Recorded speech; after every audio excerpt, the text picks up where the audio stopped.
ఈరోజు తులారాశి వారికి విద్యార్థుల్ని స్కూల్స్ కాలేజీల్లో మిమ్మల్ని బాగా మెచ్చుకుంటారు. పరీక్షల కోసం బాగా ప్రత్యేక శ్రద్ధ పెడతారు. ఉద్యోగస్తులకి పర్మనెంట్ గారి వారికి పర్మనెంట్ అవకాశం కనపడుతుంది. మీ తెలివితేటలతో ఉద్యోగాల్లో బాగా రాణిస్తారు. కొత్త వ్యాపారం ప్రారంభించే వారికి ఈరోజు అనుకూలమైన సమయంగా కనపడుతుంది.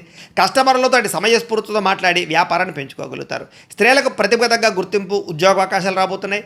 ప్రేమించిన వ్యక్తులతోటి మనసులో ఉండేటటువంటి ప్రేమను వ్యక్తపరుస్తారు. విదేశాల్లో ఉండే భారతీయులకి ఆర్థికంగా నిలదొక్కునే అవకాశాలు, పార్ట్ టైం ఉద్యోగాలు దొరుకుతాయి. మొబైల్ ఫోన్లు, యంత్ర పరికరాలు కొనడానికి ఈరోజు ప్రయత్నం చేస్తారు. వాహనాలు మార్చడానికి కూడా అనుకూలంగా కనపడుతుంది. బ్యాంకు లోన్లు లేదా పర్సనల్ లోన్లు సులువుగా మంజూరవుతాయి. మీకు అప్పుల ఊబి నుంచి బయటపడడానికి చక్కని మార్గం కనపడుతుంది. ఈరోజు మానసిక ఒత్తిడి తగ్గించుకోవడం కోసం మంచి ప్రయాణాలు చేయాలనుకుంటారు. ప్రయాణాల్లో కొత్త వ్యక్తుల పరిచయం మీ జీవితాన్ని మార్చబోతోంది. అలాగే కొత్తగా పెళ్ళైన వారికి సంతాన ప్రయత్నాలు ఫలిస్తాయి. తోబట్టువుల మధ్య ఉన్నటువంటి చిన్న చిన్న భేదాభిప్రాయాలు తగ్గుతాయని చెప్పొచ్చు. ఆస్తి వివాదాలు మధ్యవర్తుల ద్వారా పరిష్కారాలు అవుతాయి. అలాగే ఈరోజు జీవనశైలిలో మార్పు తెచ్చుకోవడం వల్ల ఉత్సాహంగా, ఎనర్జెటిక్గా ఉంటారు. ప్రేమికులు మీకు వివాహానికి సంబంధించి ఇంట్లో ఎవరైనా ఇబ్బంది పెడుతూ ఉంటే కనుక ఈరోజు అందరూ ఒప్పుకుంటారు.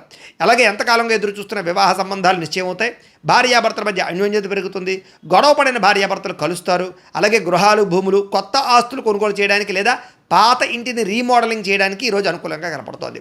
సినిమా, టీవీ, మీడియా రంగాల వారికి ఇతర భాషల్లో కూడా చక్కని అవకాశాలు రాబోతున్నాయి. మీకు సూర్యనారాయణ మూర్తి అంటే ఇష్టమైతే కనుక ఇక్కడ ఒకసారి లైక్ చేయండి. ఆయన ఆశీస్సులతో ఆరోగ్యం కలుగుతుంది. అలాగే రేపటి రాశి ఫలం కూడా మీకు రావాలన్నట్లయితే కనుక సబ్స్క్రైబ్ చేసుకుని ఫాలో అవ్వండి. అలాగే ఇక్కడ కనపడుతున్నటువంటి ఈ లింక్ మీద మీరు క్లిక్ చేసినట్లయితే మీకు ఈరోజు ఇంట్లో సూర్యనారాయణ మూర్తికి ఎలా పూజ చేసుకోవాలో వీడియో వస్తుంది. ఆ వీడియోని ఎదురుగుండా పెట్టుకుని ఇంట్లో ఈరోజు సూర్యనారాయణ మూర్తి పూజ చేసుకోవడం వల్ల మీకు ఈరోజు శుభప్రదంగా ఉంటుందని తెలియజేస్తూ లైక్ చేయడం మాత్రం మర్చిపోకండి. స్వస్తి.